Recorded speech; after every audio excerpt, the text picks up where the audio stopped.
And we back, and we back, and we back, and we back, and we back, and we back. Better than I was the last time. Welcome back to the 9th installment of the 30-Minute Drill. I'm Francesco Terranova alongside Alec Oppenheim and Marosh Ademic. Today, we will have our first and 10 segment, an interview featuring students from Wayne Hills about the Hills baseball team, the World Baseball Classic, and lastly finishing with our updated NBA Finals predictions. So to start, we're going to talk about our first segment in our first and 10 segment, talking about the Golden State Warriors and KD. They lost Kevin Durant to an injury and could be out for the rest of the regular season and possibly some of the postseason. So with this injury, are the Golden State Warriors still at the top of the NBA? Marosh? Essentially, we made this point yesterday when we were talking about this topic. It's the same team that made the finals last year, albeit a loss to the Cavs. So I think they shouldn't have any problem coming out of their conference. The Spurs and Kawhi Leonard might give them a little run for their money, but like we said, it's the same group that achieved the same feat last year. So if anything, it's going to be more on Kevin Durant to make sure his play is up to the par of the team when he comes back, to make sure he could shake off the rust as fast as possible. But I don't think the Warriors are going to have any problem surmounting their opponents in the West, and they should still be looked at as one of the top contenders in the NBA. Yeah, definitely. But yet, like you just said, it could be a mental game for Kevin Durant when he does come back. But the Spurs are making definitely a run against the Warriors, as they're now only 2 games behind, led by Kawhi Leonard, who's now in MVP talks. Alec, what are your thoughts on the Warriors in their spot? I completely agree with what Marosh said. They're the same team as last year with the addition of Kevin Durant. I mean, they lost some chemistry now that he's gone. It's a little different, the lineups and everything. But they should be playing the same way they did last year. I mean, and they should be that much better when KD comes back. I really don't know why they're playing this bad, because they're a better team than their record right now. Yeah, definitely. So now we're going to move on to John Ross, who recently broke the 40-yard dash record with a time of 4.22, previously held by Chris Johnson. That was always his thing. Chris Johnson, definitely not the greatest NFL player, had one good season his rookie year, but other than that, was solely known for the 40-yard dash and holding that record, and now that's gone. Chris Johnson really is a nobody now. Okay.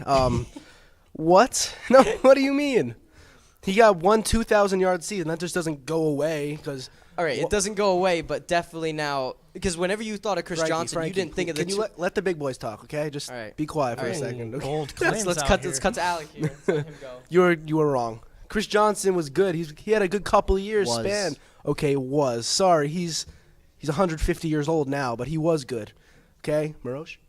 All right. That was a quick throw, but the 40-yard dash, Alec's right in a point that it doesn't necessarily dictate talent. You can still have good players with a good 40-yard dash. Just because you're only known for something on a combine doesn't take away from your success at an at the NFL level. Excuse me, but yeah, I mean, you saw running backs with lower 40-yard dash times, like for example, Le'Veon Bell, more known as like a tough runner.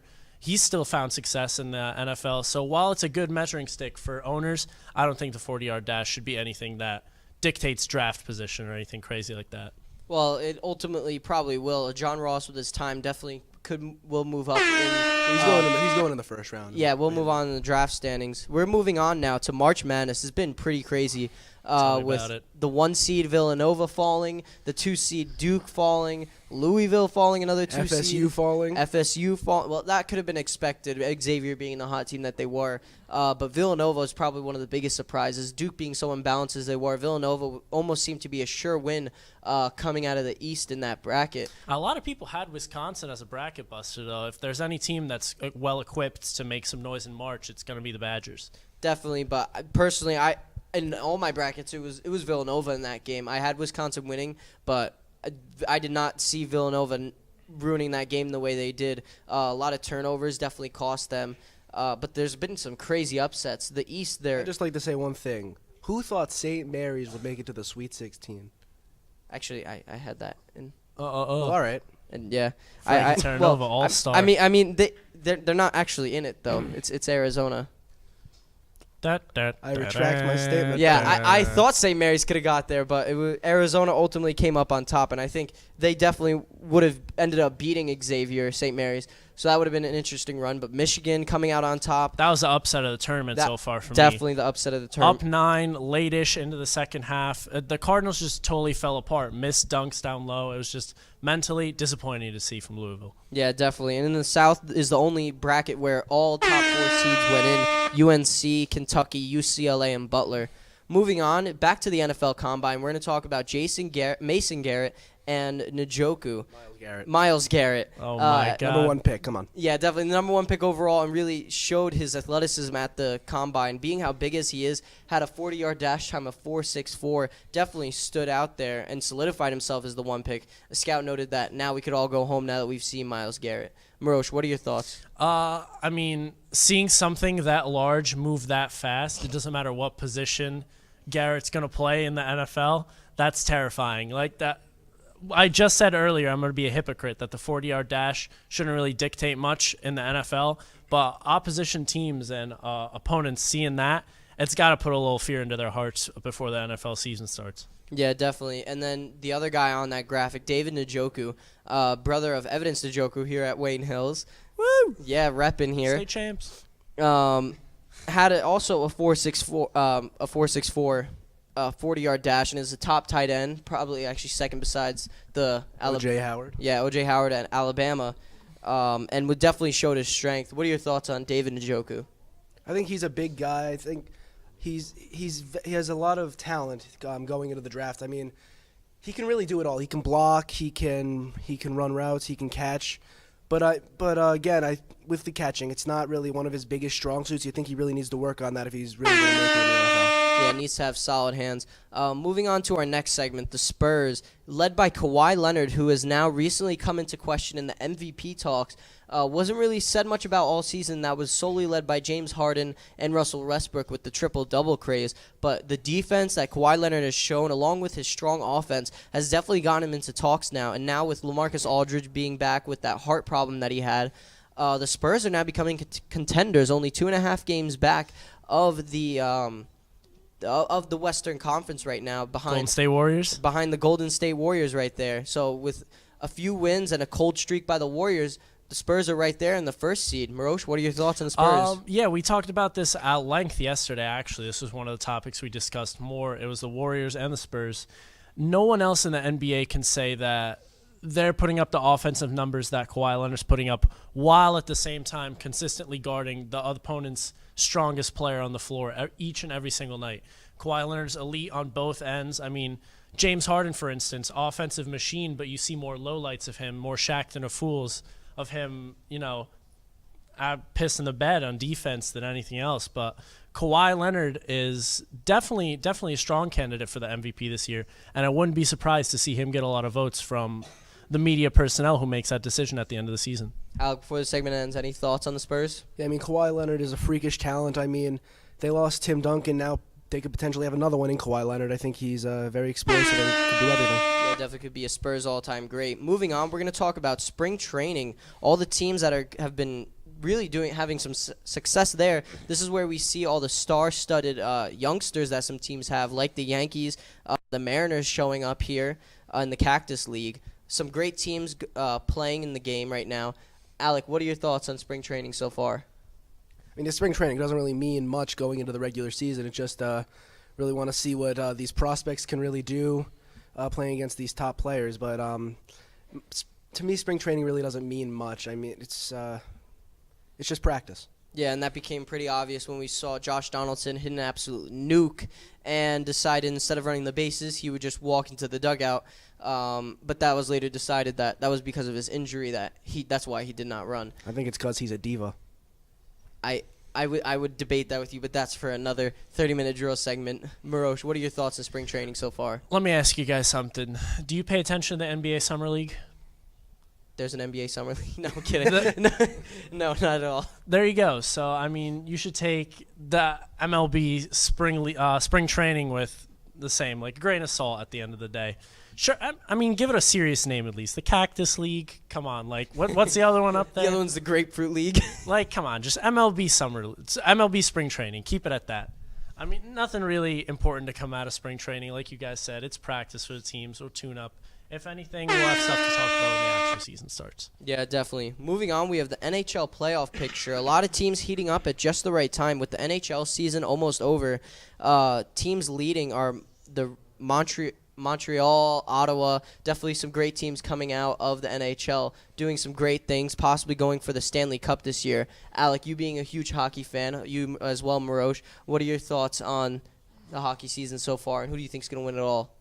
I'm not really sure who could win it all. There's a handful of teams that really could take it home, but I'm not really sure. I might have to go with the Capitals or the Blackhawks maybe to take it this year. They have such good offenses, and with Braden Holtby on the Capitals, he's a very explosive goalie. He can make extraordinary saves, and I'm gonna have to take the Capitals in this one. Yeah, the Washington Capitals and the Blackhawks, the two best teams in the NHL right now, just in front of the Columbus Blue Jackets.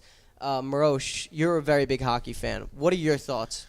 Well, being a Rangers fan, you got a lot of postseason drama with the Caps, but I'm a little biased. I love Alex Ovechkin. I'd like to say that the Caps have a chance to win the Stanley Cup every year, but they never really seem to be able to get it done in crunch time, so it'll be curious to see whether or not Ovi and the squad are going to bring about like a more serious attitude this playoffs.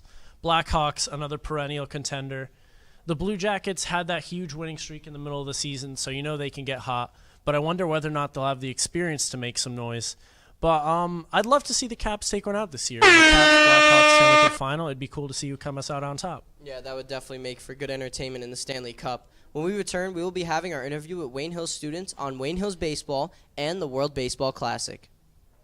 For more information on advertising on Wayne Hills TV, contact Mr. Hookstrait at jhookstrait@wayneschools.com. For more information on advertising on Wayne Hills TV, contact Mr. Hookstrait at jhookstrait@wayneschools.com.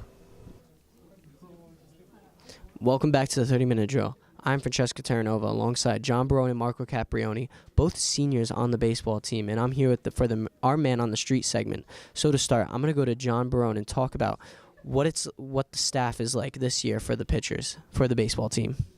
Well, I mean, I think we're really hard-working bunch of group of guys. Day in and day out, we're working really hard on our pitching and all the things we can do to make ourselves better. Myself, I've taken all the pitchers under my wing to teach them more things, try to get them better for the season. Moving on to Marco Caprioni. Marco, I'm going to ask you, last year we had 14 seniors on the team, and now this year we're down to 5. 40% of them are right here at this table. What are your thoughts on the senior leadership that we have on the team? Well, I just think that last year they really set a great example. All 14 of them up and down. It translated to us. We learned from them, and now we're in their shoes right now. And I think a lot of the underclassmen are looking up at us now and going to follow in our lead. So I think it's in good hands, and we'll carry it into this year. Now, the biggest issue for the team right now is the weather concerns. Recently, a blizzard hit us, and we had around a foot of snow. Now that's definitely melting with the heat wave that we've had recently. Barone, how has the team been able to get their hard work in with the snow on the ground outside? We've been maximizing what we can do in the school gym. I know, everywhere around here, it snowed everywhere. It's not just affecting us, but I think we're maximizing what we can do in the gym and getting everything done. We're hitting the cage and getting our hitting done, our pitching done, and everything. I don't think it's going to affect us that bad. Now, last year there were some high expectations for the team. Having 5 D1 commits on the team, they were expected to win counties, which they ultimately did, and definitely make a deep run in state, which did not happen. They lost in the first round. Marco, this year, what are your expectations for the team? Well, again, with the 14 seniors, they really left their mark on this program, and now it's our turn. And I think the program's in good hands. I think we'll make a deep run. Our 3 goals are still to win counties, states, and the league. And I think we'll do that.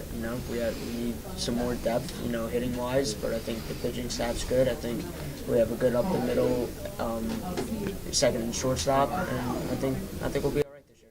Yeah, definitely. Now we're going to move on to still baseball, but the World Baseball Classic that's going on. The finals are tonight between the USA and Puerto Rico, with Marcus Stroman on the mound and Seth Lugo for Puerto Rico. Barone, who do you think is going to win that game tonight? I got to go with the USA. I think their pitching is just going to be dominant tonight. Stroman is a really good pitcher. He's got really good stuff, and I think Puerto Rico's got some really good hitting, but I think good pitching beats good hitting in this scenario. Yeah, we've seen Giancarlo Stanton absolutely rocket one, and we've seen Stroman in the postseason do absolutely magnificent things. Mark, I'm going to ask you the same question. What are your expectations tonight, and who do you think is going to win? Well, I got the U.S. just because I think they're really on a good streak. They're riding hot. I mean, Puerto Rico does have studs like Correa and all those guys, but I think the U.S. is riding hot. I think they have a lot of depth. I think Stroman's going to pitch really good tonight, and I think they'll win the WBC. So you heard it here. USA is going to win tonight against Puerto Rico, riding their hot streak and momentum that they've had. That's it from this segment of the 30-minute drill. When we come back, we're going to talk about our NBA Finals picks. This broadcast is brought to you in part by Positano Pizza, the finest Italian cuisine and pizzeria. Show us your Wayne Hills student ID to get 2 slices of pizza or a bowl of pasta, plus a drink for only $5. Welcome back to the drill. We will now be getting into our NBA Finals predictions. So a lot of things have changed in the playoff picture in the NBA, with guys like Kevin Durant being injured and the Cavs sitting a lot of their star players, allowing the Celtics to make up a lot of ground going for that 1 seed. Isaiah Thomas being the fourth quarter master that he's been, and the Spurs really getting hot, led by their MVP candidate, Kawhi Leonard. Alec, what are your thoughts on the playoff race right now and a possible NBA Finals matchup? Well, I've said it before, and I'll say it again. I mean, there's like maybe 3 or 4 teams that can possibly win, and then there's everyone else. It's just not really much of a competition when it comes to the playoffs. I mean, there are teams with a losing record that make it in basketball, 81-game season. Why would that happen? 82-game season. I'm sorry. That shouldn't happen ever. That's just ridiculous in my opinion. But I think there'll be another rematch for the third year, Cavs Warriors, and I think the Warriors will tough it out in 5 or 6 games. I don't think they'll blow a 3-1 lead this time. Yeah, there are actually 3 teams that have a losing record that hold a playoff spot right now, being the Denver Nuggets, the Detroit Pistons, and the Milwaukee Bucks, led by Giannis Antetokounmpo, whatever the hell you say his name. He's very good. Thank you. I don't know how to say it, but the Greek Freak is amazing and could be an X factor in the playoffs. But like you said, the power in the NBA is really held on to by about 5 teams: the Celtics, the Cavaliers, possibly the Wizards. And Warriors. then the Spurs and the Warriors, obviously, in the Western Conference. All that power. I wouldn't count out the Houston Rockets. They have a chance to make some noise. We got one guy. Yeah, that's the thing, though, with the NBA. They can make some noise, but they definitely cannot win a series against a team that, like the Spurs and the Warriors, just... It's like the Thunder last year. I mean, they made some noise, but they couldn't do it. They didn't have enough talent to win it. Yeah, especially like Oklahoma City made some noise, had the 3-1 lead, and blew it. Happens. We've seen that all too much. Yeah, really, for the past whole year, it's been going on. So, Marosh, what are your thoughts on the NBA Finals? I mean, you guys raise good points. It's obvious at this point in the NBA that it's a league kind of controlled by super teams. But I feel like Tyronn Lue taking a page out of Greg Popovich's book and sitting his stars during the regular season, while it might result in losses in the moment, I feel like for multiple reasons it could benefit the Cavs. One, it's always a slap in the face when you get clapped around by 20, 30 points without missing your star guys. That could Tyronn Lue could potentially be using that to motivate his bench, get him going come playoff time. And you saw with the Spurs championship over the Miami Heat that resting your stars during the regular season can translate to success. LeBron isn't really the youngest guy anymore, and he'll potentially see either the Warriors again in the NBA Finals or maybe even the San Antonio Spurs, because, you know, Kawhi Leonard with a two-way elite player, there's not a lot of guys that can say they've been consistently dominant on offense and defense. So I think the Cavs come out of the East, and I wouldn't be surprised if the Spurs edged out the Warriors to cancel out the third-round rematch. But I can't. The NBA Finals champion right now is a toss-up, but I'd have to go and give a vote to Cleveland. Why not? Yeah, we talked about depth during the break, me and you, how the Cavaliers just don't really have the depth. And Tyronn Lue, you bring up a good point, using it to motivate his bench, because you're definitely going to need it come playoff time, and it's just really rigorous, a lot of pressure on very few players. You're going to need your bench to definitely step up. So my pick from the East, I think, would have to be the Celtics. They are my favorite team, and I think they could edge out the Cavs ultimately. Because the main issue that I have, like we talked about, is their depth.